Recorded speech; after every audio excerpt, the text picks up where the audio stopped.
with a stamp of approval and support from the officers and other trusted advisors. Don't get it twisted, I don't do it by myself. Since 2012, we have recognized 10 Arkansans with the prestigious Lifetime Award. This award honors Arkansans who have helped advance the cause of the Black Caucus for their life's work. This year's honorees' life's work has been committed to Arkansas and its people. From the classroom to the State House to the State Senate, and now to the non-voters of Arkansas, she is striving to make the natural state a better place. She continues to be committed to make whatever contribution she can to humanity, but first and foremost to Arkansas. For that reason, we are honoring Ms. Joyce Elliott with the Lifetime Achievement Award.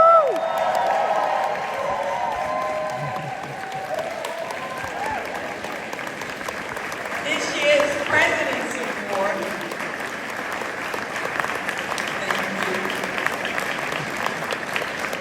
This year's President's Award honorees are true examples of the Black Caucus objective of promoting the election of African Americans to all levels of office, local on up to federal office.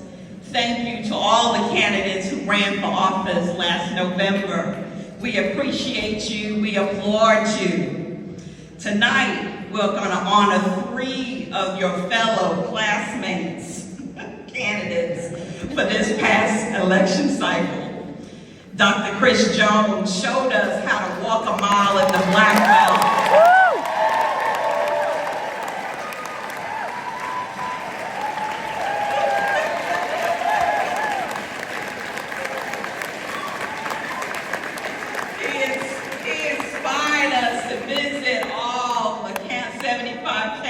Not once, but twice.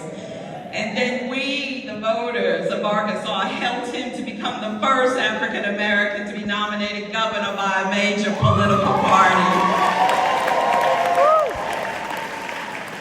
Judge LaTanya Austin Honorable, your honorable.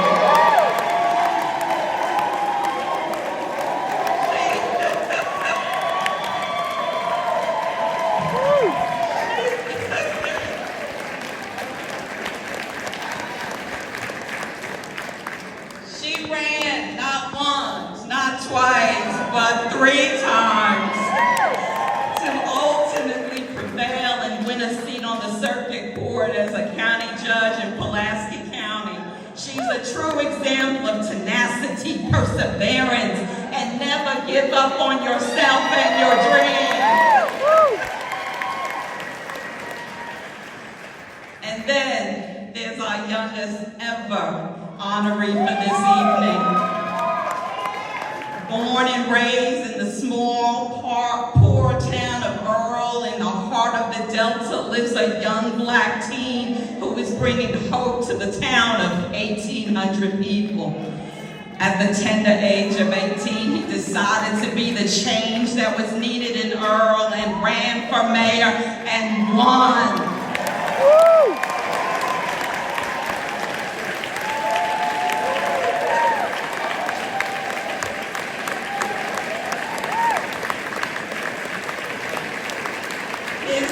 Decision made him the youngest Black mayor ever elected to the United States.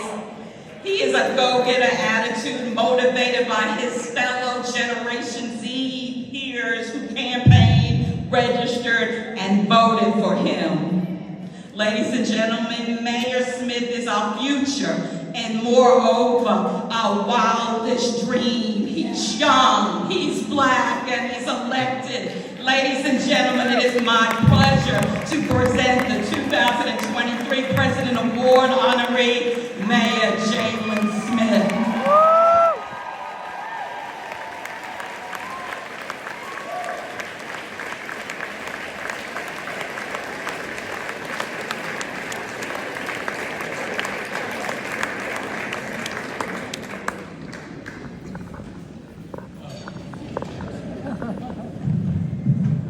Greetings, everyone.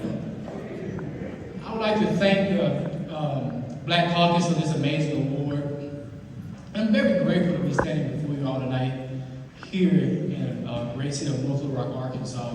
I'd like to acknowledge my auntie that came, Trinity County. The Trinity County Democratic Party for coming here to support me. And I'm very grateful because a city of the size of rural Arkansas saw hope in electing me as mayor. It wasn't an overnight conversation, it was a hard-working process. And I'm very grateful that they stepped up to the plate and voted me for mayor so we can make a difference, not only in the city of rural Arkansas, but in the state of Arkansas. And it's time for us as young people to step up in those offices to make a difference. And I'm very grateful. And in concluding, it was a hard task to take on this mayorship, because I have a lot of people that didn't see hope in a city that has been going down for years, and didn't have a lot of people that saw hope in me. But with a good Lord on my side, I continue to press forward. I continue to work hard. And I'm going to say thank you, and I'm very grateful.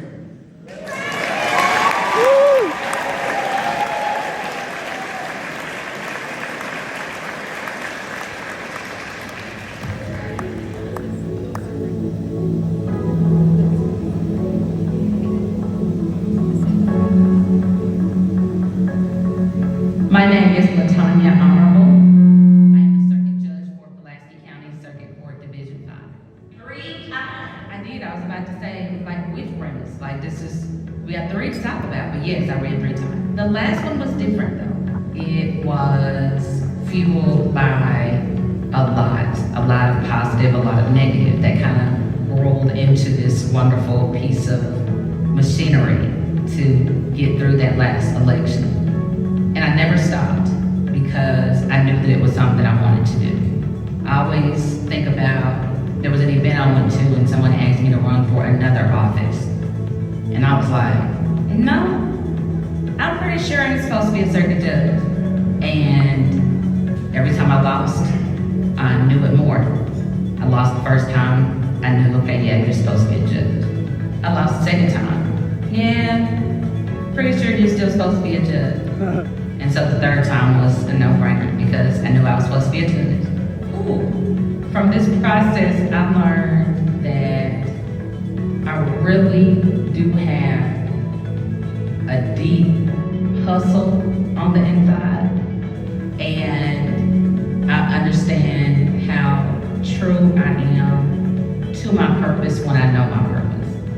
Representation in this space matters because we have to have minorities, Black folks, running for elective office. Representing in this space means that there is a voice with which only Black folks can speak that is missing in this space, but is so necessary.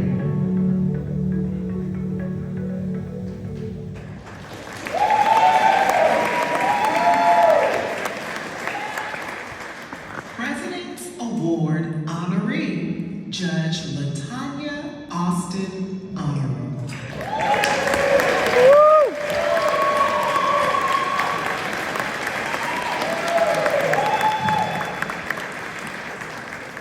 I had to write it down.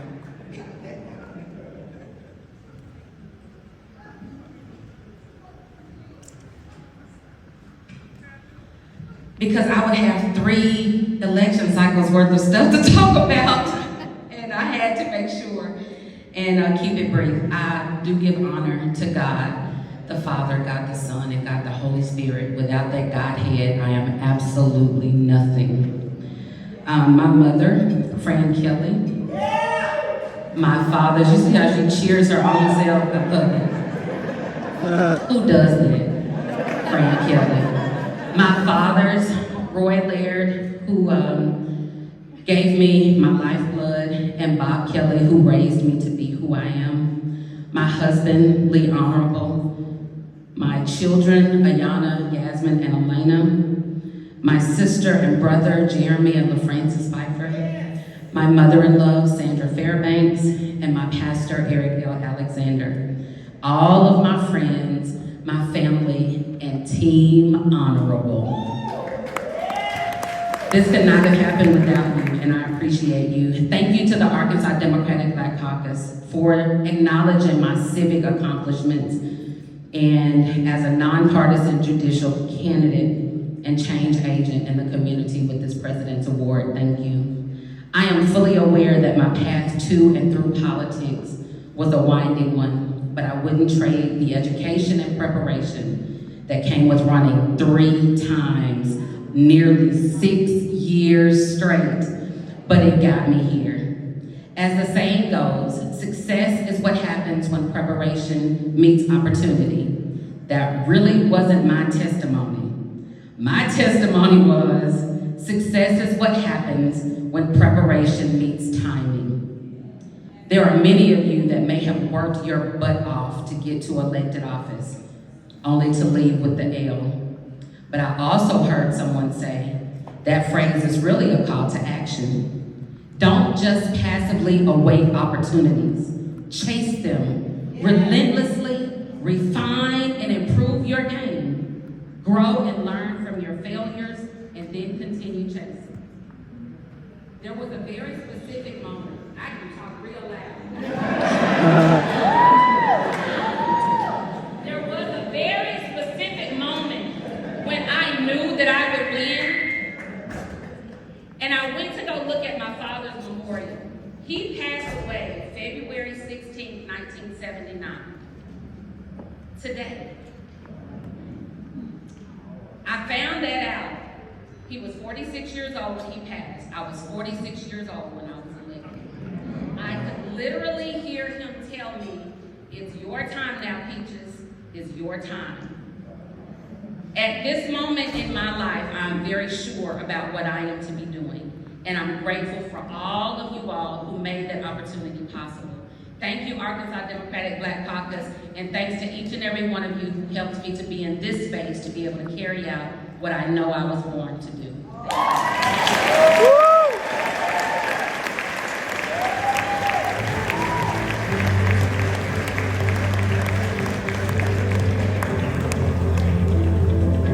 My name is Chris Jones, and I was the 2022 Democratic nominee for Governor of Arkansas. Me, I reflected on my 7 generations being here. I reflected on the fact that my grandfather and grandmother had a 3rd grade education and they weren't even allowed in spaces. And yet I was able to stand there after all of their hard work and my parents' hard work and sacrifice and be the Democratic nominee. It was a great moment. Traveled to all 75 counties and walked a mile with folks. And to hear their stories, their pains, their hopes, their aspirations, that's what I learned, that that's what gave me life.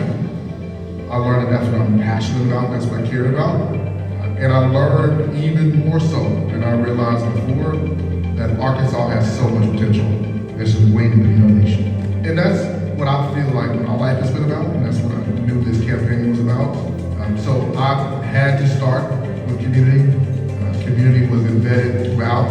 What does that mean? It means that I actually didn't make moves without checking in with folks, without listening to people, without making space at the table. And to me, that's what community is about. I was with the Democratic Black Caucus, and Deb and I were knocking on doors in the heat, and we were in Fort City. And as we were rounding the corner in the neighborhood, all of a sudden we heard 5 or 6 kids yelling, "The government is coming, the government is coming." Now, they meant the governor was coming, but to see the excitement on their faces when they met someone who looked like them, but was in a position that they felt was in high esteem, and that the hope, the beam, and the aspiration in their eyes is what lifted me. So I certainly know that representation matters, and us being in spaces allows for possibility to be reality.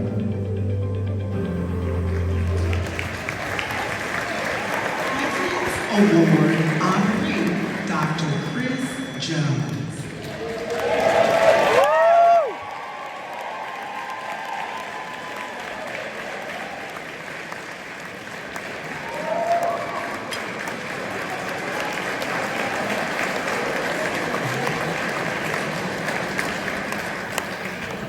All right.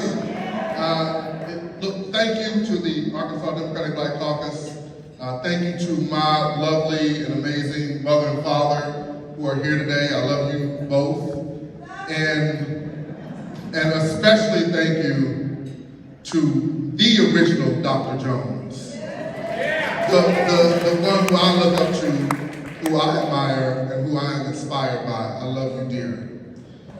To you all, keep working and stay ready. God bless you.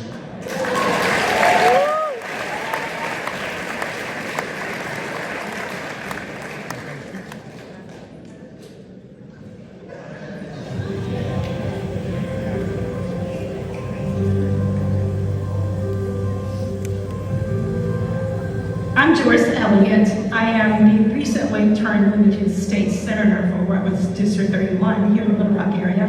And I was a public school teacher for 30 years. A wonderful 30 years in my life. And I served in the legislature for 20 years, and now I am doing the other thing I want to do in my life. And that is to be the executive director for Get Loud Arkansas, which is a not-for-profit civic engagement organization. That means I am coming to you to get you registered if you're not registered. And if you are, you're not voting, I'm gonna walk with you to the polls. I was 9 years old or so, just nosy. And when John F. Kennedy was elected to office, they said people started to walk straight, stand up, and talk louder, and it was after that that I knew they thought that for some reason this man was going to help make a difference in their lives. I didn't know it was called politics then. I wasn't even really sure about voting, but just having that experience and then being aware when the Voting Rights Act was passed, how much that meant to the people that were important in my life.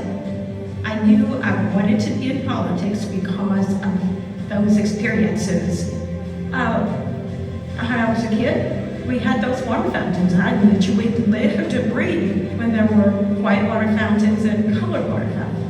And I was just confused that there was a water fountain from which I was not supposed to drink. But I made up my mind. I think maybe 8 or so. I thought, I am going to find out what's in that other water fountain. I'm going to do it. My parents, like all parents, had warned us that that was something we must not do. That it indeed was against the law to do so. So one day, my mother and I were in the courthouse in Magnolia, and my mother had to go upstairs to another room, wherever it was, and I hung back because I had decided this is my day. I'm going to find out. And so when my mother disappeared, I took off like jet propulsion to that water fountain. And I ran so hard, and I pushed that button, I turned that little button or whatever it was, and I began to drink. And it was as if, yes, I have made it to the mountaintop here. I'm drinking this water. But then I was very disappointed and hurt and just felt as if my soul was melting. I realized it wasn't different. And I will never forget that feeling. I've been waiting all this time thinking there was something different about this.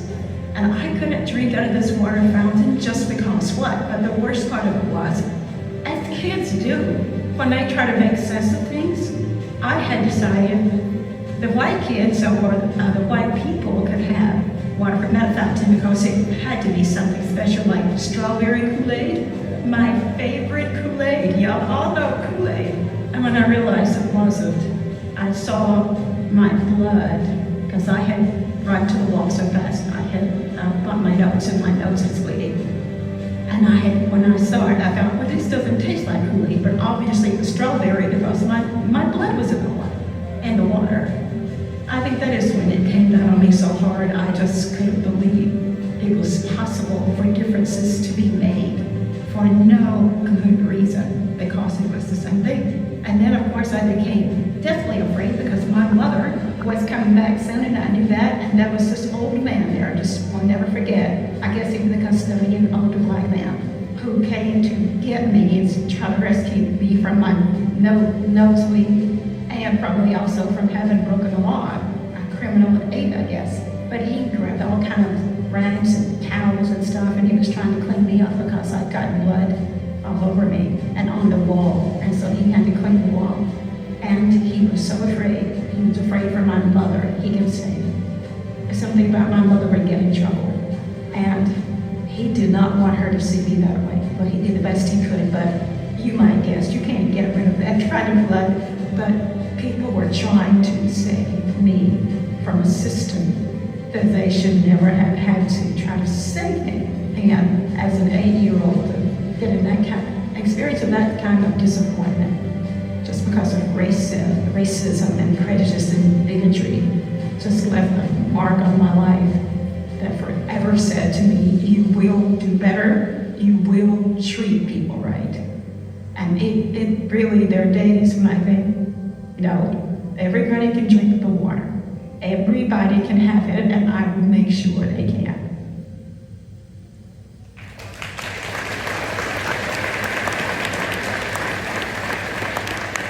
Arkansas Democratic Black Caucus King Kennedy Lifetime Achievement Award honoree Joyce Elliott.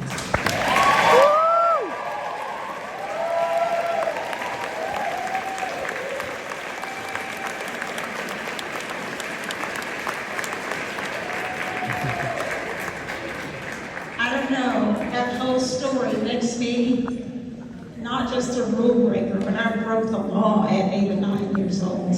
And I guess I was inspired enough not to ever back down and keep doing what I knew I needed to do, because I am Arkansas. I will not hand it over to other people to let them do what they will with it without including every single one of us. So thank you. Thank you so much, Democratic Party Black Caucus. You all know what I have been doing. And to be a teacher for 30 years and to be in the legislature for 30 years, and I'm not apologetic about politics, because you should not be either. It is what rules the world. And you can get in and help rule it, or you will be ruled. And I absolutely, from the time I was a child, refused to be ruled. I just want to say quickly what I'm doing now, because it's the future that matters. I've had these 30 years and 20 years. But I do want you to know, people say to me, we need our Stacey Abrams in Arkansas. No, we don't. We don't need a Stacey Abrams in Arkansas. People say to us, where is the next Martin Luther King? There is not another Martin Luther King. We don't need another Martin Luther King. What we need is for you to get out of your seats and do the work that they have done. That's what we need. So, today I stand before you as the executive director of something really easy for you to say. I'm just going to ask you to say it with me. Say it with me. I'll say it one time. Get loud, Arkansas. Get loud, Arkansas. All right, that's what I'm doing. And I'm asking you to get loud with me. I am pattering what we are doing. I am the founder and the executive director of Get Loud, Arkansas. It is absolutely and unapologetically patterned after what Stacey Abrams and others did in Georgia. We don't need another Georgia. But by dang, we need an Arkansas. That's what I'm saying. And lastly, since this is for a lifetime, and I'm going to keep going, I won't get to have 2 of these. So I do want to impress upon you.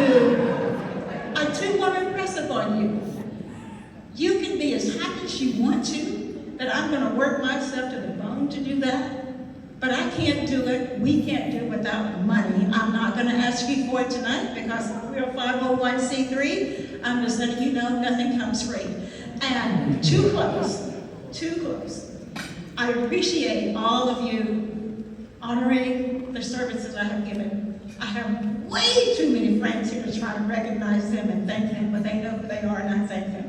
But I have an 11-year-old granddaughter here who is our future, and she is a reason and my why. And her dad, my son, is here, and he knows me around because he has since he was in diapers. It's just an honor to have been able to serve in this state. And Lord knows, I didn't think I would ever quote anything Pink said. But two things. There is not enough rope to hold me down, and there is not enough tape to shut my mouth.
Split Pulaski County into 3 congressional districts. There were other maps that did not split counties, cities, and people up in the way that the final maps that came out. We're talking about black communities, brown people, who was targeted.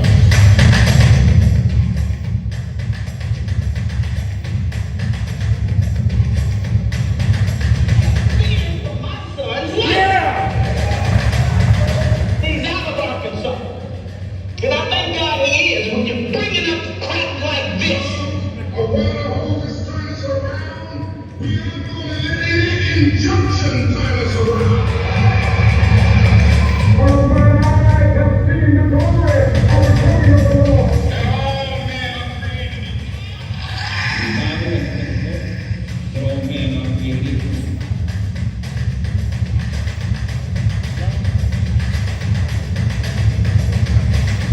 With blood all over their faces. I was slipping in people's blood.